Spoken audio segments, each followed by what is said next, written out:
Hola a todos, seguritos y seguritas, bienvenidos. Mi nombre es Gustavo de Rose y esto es Proyecto HS.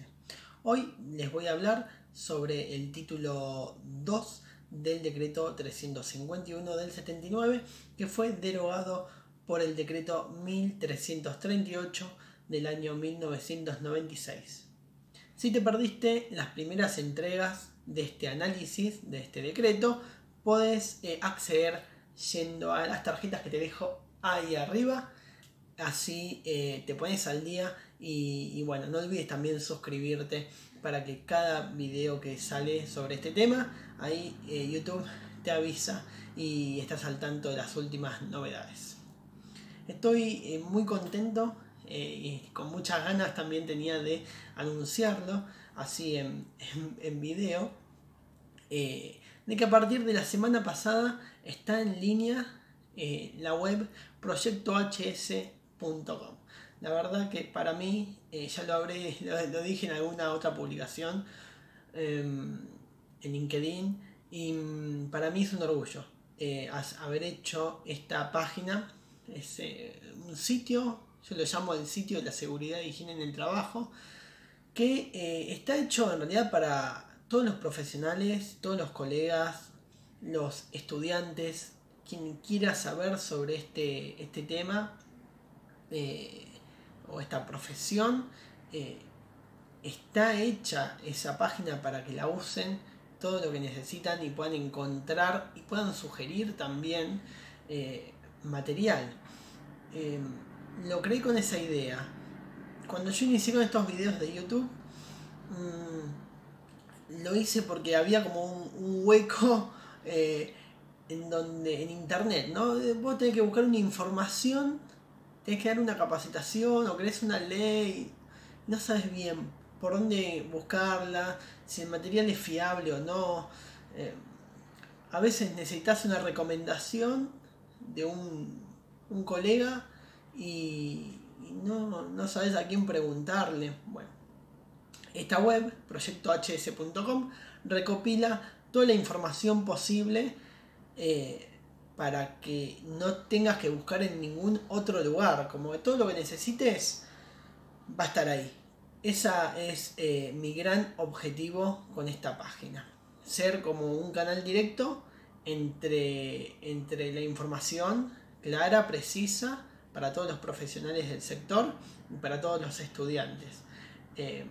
Y si bien esta página recién comienza, a lo largo del tiempo voy a ir agregando más videos, archivos, va a haber descargables, va a haber, hoy ya hay toda la legislación vigente, toda la normativa más importante, la vamos a tener ahí volcada. Así que bueno, eso es mi orgullo porque fue todo hecho a pulmón, de saber cero completamente de cómo crear una página web, qué era un dominio, cómo hacerlo. Bueno, logré, salió esto. Así que bueno, muy contento por eso. Y ahora no quiero ampliar más esta introducción. Y bueno, basta de cháchara, vamos con la intro y empezamos.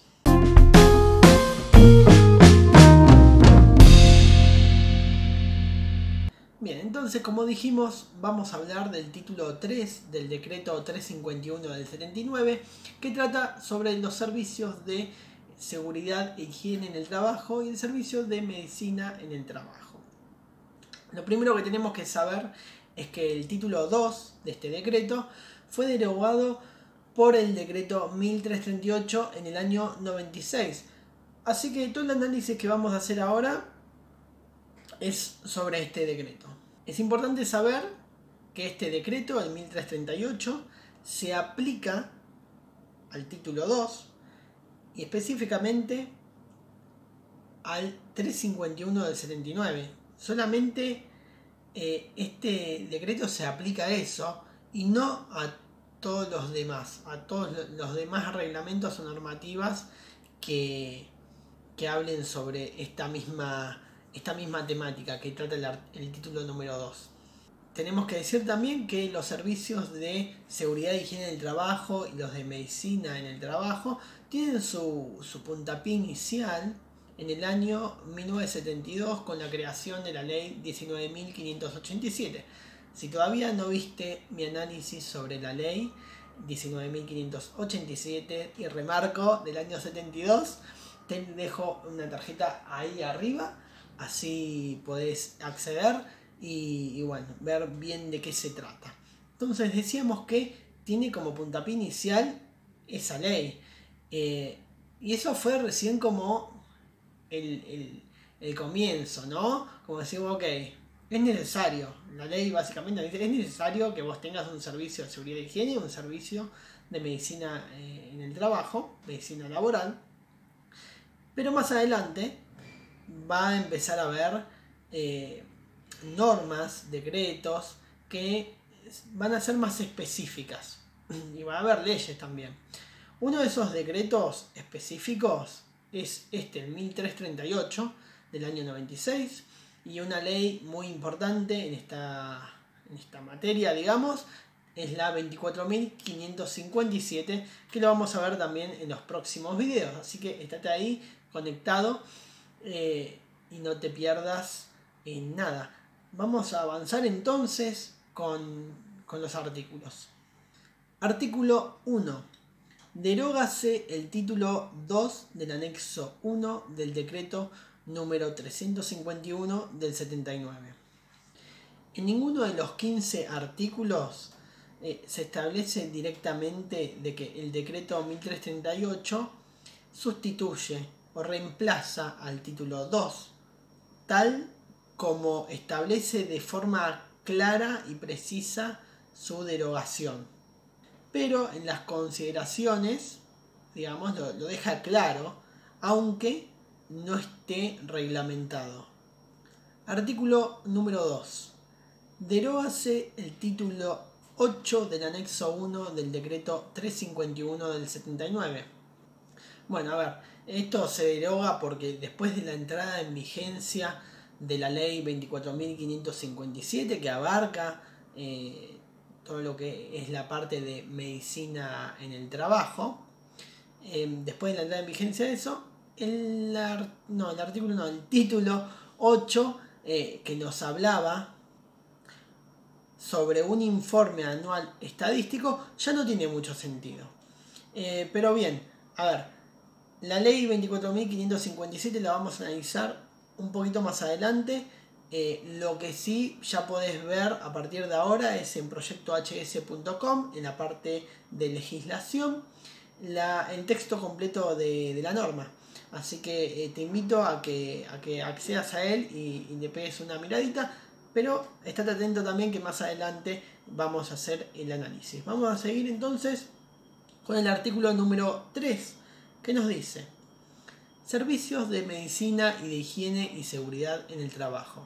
A los efectos del cumplimiento del artículo 5, apartado A de la ley 19.587, los establecimientos deberán contar con carácter interno o externo, según la voluntad del empleador, con los servicios de medicina del trabajo y de higiene y seguridad en el trabajo, los que tendrán como objetivo fundamental prevenir en sus respectivas áreas todo daño que pudiera causarse a la vida y a la salud de los trabajadores por las condiciones de su trabajo, creando las condiciones para que la salud y la seguridad sean una responsabilidad del conjunto de la organización. Dichos servicios estarán bajo la responsabilidad de graduados universitarios, de acuerdo al detalle que se fija en los artículos 6 y 11 del presente. Cuando nos habla de la obligación de los servicios, nos deja muy en claro que ambos, tanto el de seguridad y higiene en el trabajo como el de medicina laboral, son obligatorias para todos los establecimientos. Si seguimos analizando el artículo 3, nos habla en un momento de que este servicio o estos servicios pueden ser de carácter tanto interno como externo. Esto quiere decir que la empresa tiene la posibilidad de elegir si quiere tener un servicio propio, o sea, dentro de su establecimiento, comandado por él, o hacer una contratación por un servicio externo, o sea, puede ser una consultora en seguridad e higiene, por ejemplo, o un licenciado o un ingeniero con incumbencia en la materia. Fíjate que nos habla además el artículo 3 que esto es una responsabilidad de todos. ¿Qué quiere decir esto? Quiere decir que la responsabilidad es compartida y tiene que ser bien, digamos, comandada esa responsabilidad. No basta con dar una capacitación y entregar los elementos de protección, por decir algo, y dejarlo a libre uso, sino que hay que hacer consciente y hacer partícipe a todos los colaboradores de la empresa de que, digamos, la salud es propia de cada uno, más allá de las normas y las cosas con las que tengamos que cumplir, es responsabilidad de todos cuidarse a sí mismo y cuidar siempre a los compañeros del ámbito de trabajo. La última frase de este artículo nos habla del responsable del servicio, porque es el responsable del servicio el que tiene que planificar y comandar y ejecutar todas las acciones, todas las políticas que se van a dar, digamos, o impartir en esa empresa. Acá es donde se diferencia, por eso es muy importante este punto. Acá es donde empezamos a diferenciar el trabajo o las responsabilidades de un ingeniero o un licenciado en seguridad e higiene y los técnicos.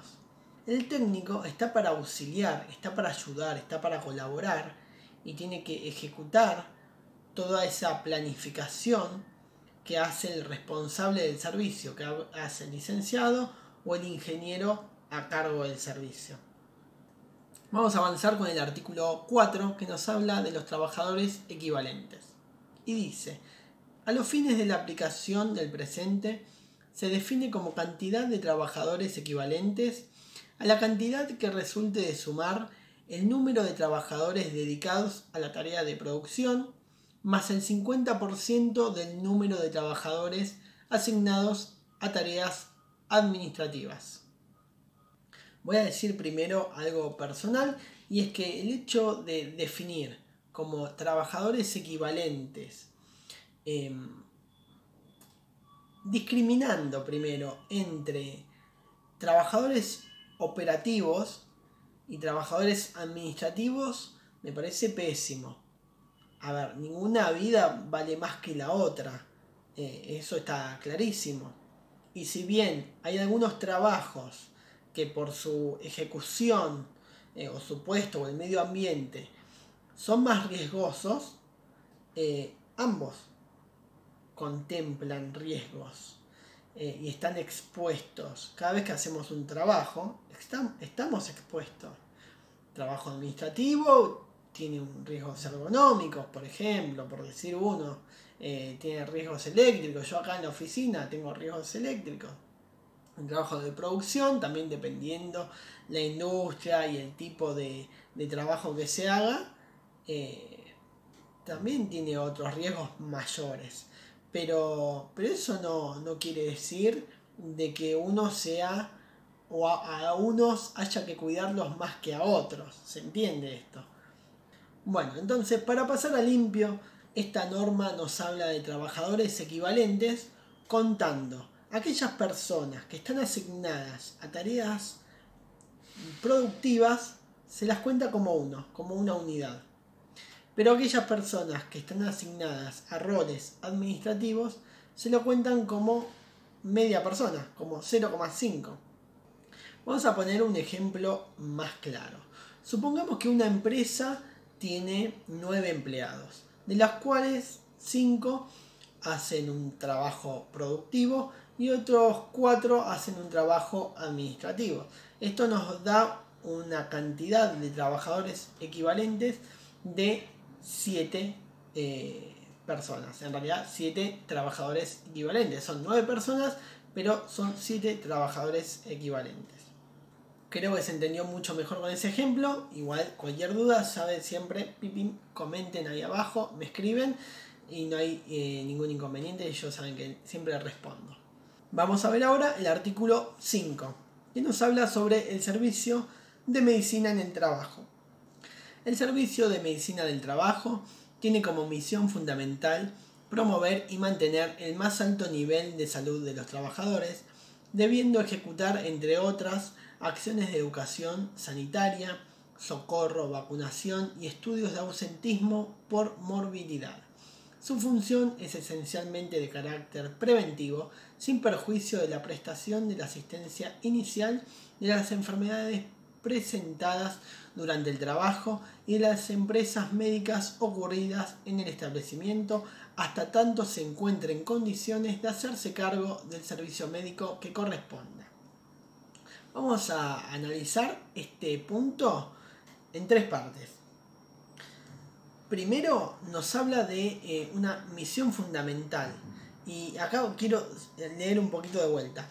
Tiene como misión fundamental promover y mantener el más alto nivel de salud de los trabajadores. Y acá cuando hablamos de más alto nivel, pareciera ser poco realista. Si no, basta con ver los servicios que las empresas tienen, los servicios de medicina del trabajo que las empresas tienen. Fíjate en la que vos trabajás. ¿Qué significa más alto nivel? ¿Qué es? ¿Un mantenimiento al cuerpo humano del trabajador como si fuese un taller mecánico? No, ¿qué es? No entiendo. Se queda corto, ¿no? Para mi gusto, lo que acá falta es detallar cuáles son y cómo deben ser esas prestaciones para que no quede en ningún lugar a dudas y que sea todo igual. Porque por lo menos lo que yo veo hoy en día es que algunos servicios de medicina laboral actúan de una manera y otros de otra, ¿no? Está dado por el, no sé si por el tipo de servicio, sino por la institución. Deja muchas cosas libradas al azar y eso no es bueno. Por otro lado, los servicios de medicina en el trabajo tienen que, por lo menos, mantener la salud de los trabajadores. No podemos pedirles que salgan más sanos, ¿no? Es algo medio raro este punto. Segundo, las tareas. Y acá vamos a volver a leer. Para lograr la misión fundamental, el servicio médico tiene que cumplir con una serie de tareas y dice, debiendo ejecutar, entre otras, acciones de educación sanitaria, socorro, vacunación y estudios de ausentismo por morbilidad. El artículo habla de entre otras cosas, es decir, el servicio de medicina en el trabajo tiene que hacer mucho más que esas cosas que se especifican en la norma, pero no las aclara, no las detalla. Otra vez empezamos, otra vez no empezamos, otra vez vemos los grises que tiene esta ley. Y tercero, cuando nos habla de las funciones, ¿qué nos dice que esta función que tienen los servicios es de carácter preventivo? Tenemos que entender entonces que tanto el servicio de seguridad e higiene en el trabajo como el de medicina laboral tienen un rol, tienen una función que es hacer prevención. Cada uno, digamos, desde su lado, desde su posición, pero actuando en conjunto siempre. Vamos a seguir avanzando con el siguiente artículo, que es el número 6. Los servicios de medicina del trabajo deberán estar dirigidos por graduados universitarios especializados en medicina del trabajo con título de médico del trabajo. Si recordás el artículo 3 que vimos hace un par de minutos, nos decía que los servicios tienen que estar dirigidos por graduados universitarios. En este caso, el servicio de medicina en el trabajo tiene que estar dirigido por un médico laboral, o sea, un médico que haya hecho la especialización para cubrir la medicina en el trabajo, la medicina laboral. El artículo 7 que nos habla: los empleadores deberán disponer de la siguiente asignación de horas médicos semanales en el establecimiento en función del número de trabajadores equivalentes. Bueno, acá tenemos un cuadrito que nos indica que tiene dos columnas, ¿no? En el primero nos indica la cantidad de trabajadores equivalentes, nos da un rango, y después las horas médicos semanales, de acuerdo a la cantidad de trabajadores equivalentes que tiene esa empresa, es la cantidad de horas que va a tener que cumplir el médico laboral. A partir de 1500 trabajadores equivalentes, se deberá agregar a las 25 horas previstas en este cuadro una hora médico semanal por cada 100 trabajadores. Para los establecimientos de menos de 151 trabajadores, la asignación de horas médicos semanales en planta es voluntaria, excepto que por el tipo de riesgo la autoridad competente disponga lo contrario.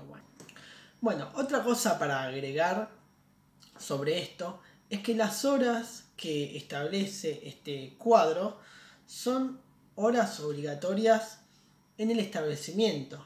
O sea, no cuentan tiempo que en trámites o en consultas fuera del establecimiento, sino que siempre rigiéndose por el tiempo en el que el médico laboral está en la empresa. Y las horas son semanales, o sea que como mínimo tiene que asistir ese médico a la empresa una vez a la semana como mínimo para cumplir con las horas semanales que determina el cuadro. Bueno, obviamente con que vaya un día a la semana no va a cumplir 25 horas y tiene que quedarse, ahí se va a extender por algunos días más. Ahora yo quiero ir a la realidad, porque está acá todo muy lindo, pero ¿qué es lo que pasa con esto? Hasta ahora, de las empresas que yo conozco y las que trabajé y las que trabajo, ninguna cumple con esta norma. Sí cumplen quizás con el servicio de medicina laboral, pero no con las horas médicos en el establecimiento. O sea que al día de hoy hay un montón de empresas que no están cumpliendo con esta ley, con este decreto reglamentario. Lo que yo no entiendo es por qué cuando viene una auditoría externa, puede ser de la ART o de la Superintendencia o el Ministerio de Trabajo, te preguntan simplemente si tenés servicio de medicina laboral, pero no ahondan, no van más allá. Decir, bueno, ok, ¿cuántos trabajadores equivalentes tenés? Bien, tenés 300. ¿Dónde? ¿Cuándo viene el médico? ¿Dónde está? No, eso nunca te lo preguntan. Entonces hay un bache enorme ahí y que a mí me da como a la duda, ¿viste? ¿Por qué? Porque es que no indagan en eso. Porque claramente médicos laborales hay, y empresas con más de 151 empleados también hay. Pero bueno, nada, esta es la realidad, ¿no? Me gusta siempre mostrar esto, ¿no? Quedarnos solamente en los papeles y criticar también, ¿no? Pues criticar en el buen sentido, decir, che, mirá, están pasando cosas que no es lo que nos dice la norma y algunas no se regulan. Así que bueno, esperemos que esto cambie con el transcurso del tiempo y se adecue, porque todo termina siendo para la salud de las personas y de los trabajadores. Así que vamos con esa. Además de lo establecido en el artículo precedente, Los empleadores deberán prever la asignación de personal auxiliar de estos servicios de medicina del trabajo consistente en un enfermero o enfermera con título habilitante reconocido por la autoridad competente cuando existan en planta más de 200 trabajadores dedicados a tareas productivas o más de 400 trabajadores equivalentes por cada turno de trabajo. Este enfermero tendrá como función la prevención y protección de la salud de los trabajadores, colaborando con los médicos. Para los asistentes, a los médicos laborales, podemos decir, puede ser un enfermero o una enfermera, como dice acá, no existe una cantidad de horas, un cuadro de horas a cumplir, por lo cual se estima, ¿no? Esto entre comillas, se estima que deben dedicarse una jornada completa, ¿sí? O sea, lo mismo que está en la persona, el trabajador equivalente en la empresa, es lo que debe, el mismo tiempo que debe cumplir el enfermero o la enfermera. El siguiente artículo, que es el 9, nos habla. La Superintendencia de Riesgos del Trabajo determinará los exámenes médicos que deberán realizar las aseguradoras o los empleadores, en su caso, estipulando además, en función del riesgo a que se encuentren expuestos el trabajador al desarrollar su actividad, las características específicas y frecuencia de dichos exámenes. Este tema de los exámenes médicos está ya regulado bajo la ley 24.557, que la vamos a ver más adelante, como les comentaba hace un ratito. Tienen el texto de la norma completo en proyectohs.com en la parte de legislación. Vamos a avanzar con el artículo 10, que habla de los servicios de higiene y seguridad en el trabajo. El servicio de higiene y seguridad en el trabajo tiene como misión fundamental implementar la política fijada por el establecimiento en la materia tendiente a determinar, promover y mantener adecuadas condiciones ambientales en los lugares de trabajo. Asimismo, deberá registrar las acciones ejecutadas tendientes a cumplir con dichas políticas. Acá tenemos dos puntos a destacar. Una es la misión fundamental y otra es el registro. En cuanto a la misión fundamental, en el caso de la seguridad e higiene del trabajo, lo tenemos muy claro cuál es la función, ¿no? Pero acá hay como una verdad oculta, una verdad por detrás, que es que quien define la política a seguir en materia de seguridad e higiene es el responsable de la empresa. Y cuando nos habla del registro, el registro es obligatorio. Pero, ¿qué pasa con esto? No nos detalla de qué manera tenemos que cumplir con ese registro. ¿Cómo hago ese registro? ¿Lo escribo en un papel? ¿En un libro de actas? ¿En un mail? ¿Cómo lo escribo? ¿Qué paso tengo que seguir? ¿Quién lo firma? Bueno, vamos a tener que ser prácticos porque acá no hay mucha especificación sobre eso. Solo te dice que hay que registrarlo. Hay que registrar el servicio. En la obra, por ejemplo, en la obra en construcción, ese registro se hace a través de un libro de actas. Por lo menos la experiencia que yo tengo. Entonces, todos los días escribíamos el trabajo que realizábamos los técnicos auxiliares. Entonces esa era una forma de dejar registradas las tareas y las observaciones que ocurrían a través del día. Vamos al siguiente punto, el artículo 11, que fue sustituido por el decreto 491. Y este artículo está dividido en varios incisos, que lo vamos a empezar a ver a continuación. El inciso A, que habla de los servicios de seguridad e higiene del trabajo y las áreas de prevención de las aseguradoras de riesgos de trabajo, deberán estar dirigidos por graduados universitarios en las carreras de grado en instituciones universitarias que posean títulos con reconocimiento oficial y validez nacional, otorgados por el Ministerio de Cultura y Educación, con competencia reconocida en higiene y seguridad en el trabajo. O sea, son los que comienzan una carrera universitaria de primer año a quinto año y se reciben, como conocemos, un licenciado en seguridad e higiene. O obtienen, digamos, la misma licenciatura o una ingeniería haciendo primero la tecnicatura en un instituto superior y después anexando esa tecnicatura a una universidad. Creo que son 2 años más y le dan el título de licenciado. En la web de Proyecto HS voy a estar colocando un artículo específico sobre este tema porque hay varias personas ya que me preguntaron o que me pidieron que les recomiende un lugar para estudiar o si yo conozco, y sé que también hay gente de todo el país. Entonces lo que estoy haciendo es armando un artículo que va a estar disponible ya en nada próximamente, donde detallo todas las opciones que tenemos, ya sea para estudiar ingeniería, licenciatura o una tecnicatura presencial o a distancia, todo a lo largo del país.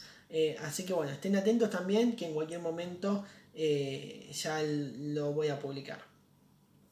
Entonces, para seguir con estos incisos, el punto 2 nos dice: profesionales que a la fecha de vigencia del presente se encuentren inscritos en el Registro Nacional de Graduados Universitarios en Higiene y Seguridad y habilitados por autoridad competente para ejercer dicha función.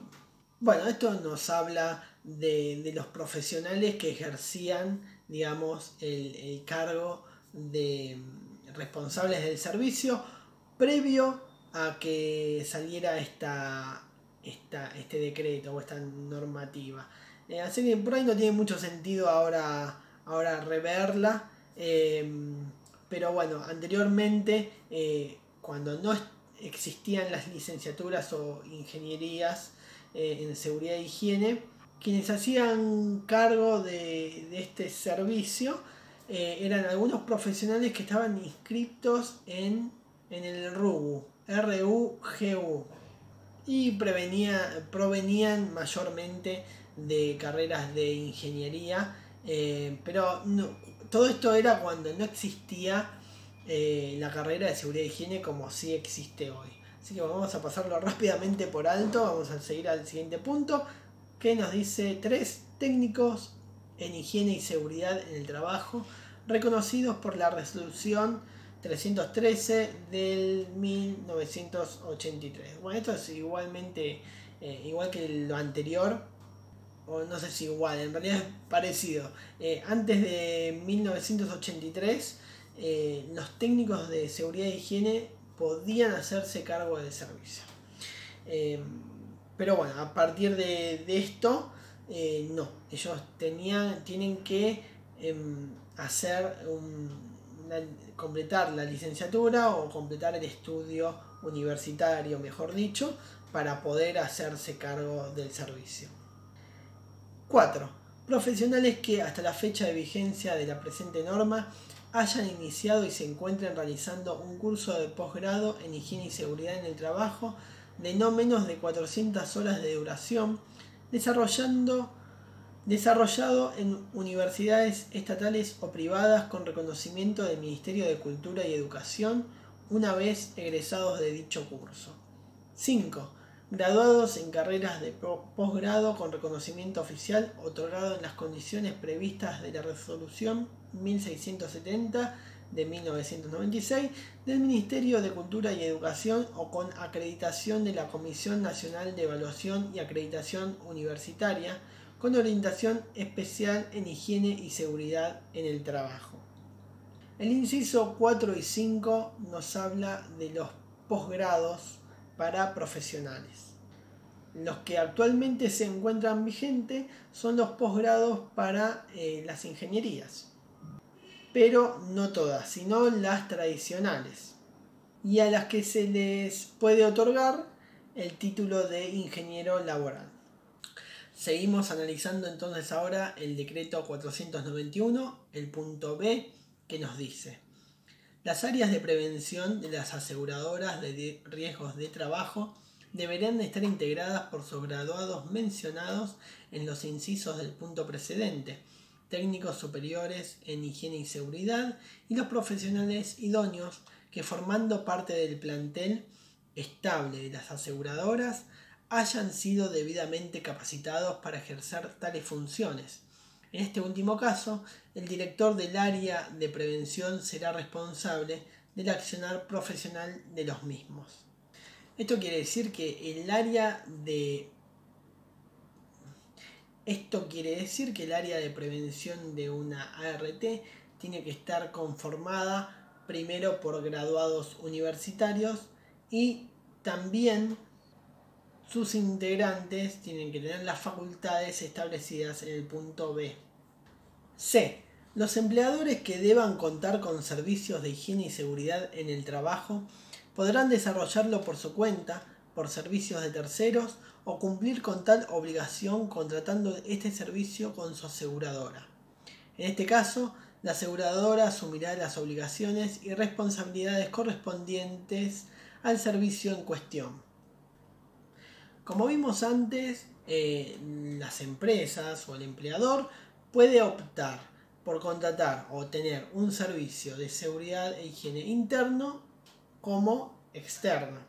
Lo que nos dice ahora además es que puede contratar o puede en realidad pedirle a la ART que tenga o que se haga cargo de este servicio, lo que va a hacer que al final la misma ART se autoaudite, pero bueno, ese es otro tema aparte. D. La Superintendencia de Riesgos del Trabajo se encuentra facultada para denunciar, previo sumario, los incumplimientos de los graduados o técnicos ante los colegios profesionales correspondientes y los tribunales administrativos o judiciales competentes. Esto quiere decir que la SRT puede denunciar, si se quiere, al profesional, pero son los colegios profesionales los que van a tomar carta en el asunto. O sea que si un profesional hace bien su trabajo o no, o actúa con ética o no, le corresponde evaluarlo y sancionarlo al colegio de profesionales, no a la SRT. La SRT va a actuar, digamos, para ponerlo así entre paréntesis, contra las empresas, ¿entiende? No contra el profesional. Al profesional lo va a justiciar el colegio de profesionales. Bien, el artículo 12, ya falta poco, ya terminamos. El artículo 12 nos dice: los empleadores deberán disponer de la siguiente asignación de horas profesionales mensuales en el establecimiento en función del número de trabajadores equivalentes y de los riesgos de la actividad, definida según la obligación de cumplimiento de los distintos capítulos del anexo 1 del decreto 351 del 79. Y acá tenemos de vuelta un cuadro con 4 columnas en donde primero nos detalla la cantidad de trabajadores equivalentes y después, de acuerdo a la categoría, la cantidad de horas que va a tener que estar ese profesional o va a estar responsable en la empresa. Esto es la parte de seguridad e higiene, no nos olvidemos. Entonces, al igual que el servicio de medicina en el trabajo, el servicio de seguridad e higiene tiene que cumplir con una serie de horas mínimas en los establecimientos, en función de la cantidad de trabajadores equivalentes y en función de los riesgos. Y acá quiero remarcar algo. Vean, mirá que nos está hablando que el que tiene que asistir es el responsable del servicio. Y esto lo hablo con conocimiento de causa. Muchos responsables contratan un técnico auxiliar y lo mandan a trabajar a una empresa. Y es el técnico auxiliar el que pasa o el que cumple con esas horas. Entonces, como que el responsable delega el servicio en algún punto en el auxiliar y hace como caso omiso a este cuadro que habla de ellos en realidad. Que vos tengas como responsable del servicio de seguridad e higiene un técnico auxiliar en una empresa en la que das el servicio, no te exime a vos como responsable de cumplir con las horas mínimas que te marca esta norma. Así que me parece que es un punto muy bueno y muy importante para remarcar y que veamos qué sucede. Yo les cuento mi experiencia, pero vean ustedes ahí qué es lo que pasa. Las horas son de cumplimiento mensual como mínimo. En algunos casos no hay obligación de asistencia, pero eso no quiere decir que no sea obligatorio que tengan el servicio de seguridad e higiene. Acuérdense que los trabajadores equivalentes están detallados en el artículo 4 de esta norma. Vamos a seguir avanzando, ya nos queda poco. El artículo 13 nos dice: además de la obligación dispuesta en el artículo precedente, los empleadores deberán prever la asignación como auxiliares de los servicios de higiene y seguridad en el trabajo de técnicos en higiene y seguridad con título habilitante, reconocido por la autoridad competente, de acuerdo a la siguiente tabla. Entonces, en esta pequeña tabla, que es muy parecida a las anteriores, podemos ver la cantidad de trabajadores equivalentes y la cantidad de técnicos que tienen que tener ese establecimiento. A partir de 901 trabajadores equivalentes, se deberá agregar el número de técnicos establecidos en el cuadro, más un técnico por cada 500 trabajadores equivalentes. Como dice el artículo, los técnicos son auxiliares del servicio de seguridad e higiene en el trabajo. Pero bueno, vemos también que en este caso no se establecen horarios de trabajo, por lo cual vamos a establecer o vamos a estimar que el técnico tiene que cumplir la jornada completa de trabajo. Artículo 14. Quedan exceptuadas de la obligación de tener asignación de profesionales y técnicos en higiene y seguridad las siguientes entidades. A. Los establecimientos dedicados a la agricultura, caza, silvicultura y pesca que tengan hasta 15 trabajadores permanentes. B. Las explotaciones agrícolas por temporada. C. Los establecimientos dedicados exclusivamente a tareas administrativas de hasta 200 trabajadores. D. Los establecimientos donde se desarrollen tareas comerciales o de servicio de hasta 100 trabajadores, siempre que no se manipulen, almacenen o fraccionen productos tóxicos, inflamables, radioactivos y peligrosos para el trabajador. E. Los servicios médicos sin internación. F. Los establecimientos educativos que no tengan talleres. G. Los talleres de reparación de automotores que empleen hasta 5 trabajadores equivalentes.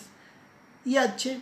Los lugares de esparcimiento público que no cuenten con áreas destinadas al mantenimiento de menos de 3 trabajadores.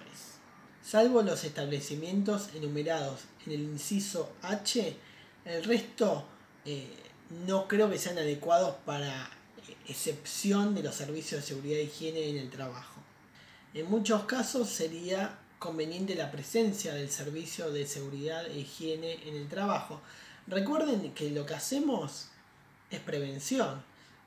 Entonces, todo establecimiento que realice tareas tanto productivas como administrativas, donde se desarrollen tareas laborales, tiene que tener un servicio de seguridad e higiene. Es fundamental, porque como vengo diciendo, en todos los trabajos y en todos los puestos existen riesgos y nuestro objetivo es minimizarlo al riesgo al máximo posible. En los establecimientos donde el empleador esté exceptuado de disponer de los servicios de medicina y seguridad en el trabajo, la aseguradora deberá prestar el asesoramiento necesario a fin de promover el cumplimiento de la legislación vigente por parte del empleador. Que la empresa esté exceptuada de tener un servicio de higiene y seguridad del trabajo o de un médico laboral no quiere decir que no tenga ART. ¿Sí? Una cosa no tiene nada que ver con la otra.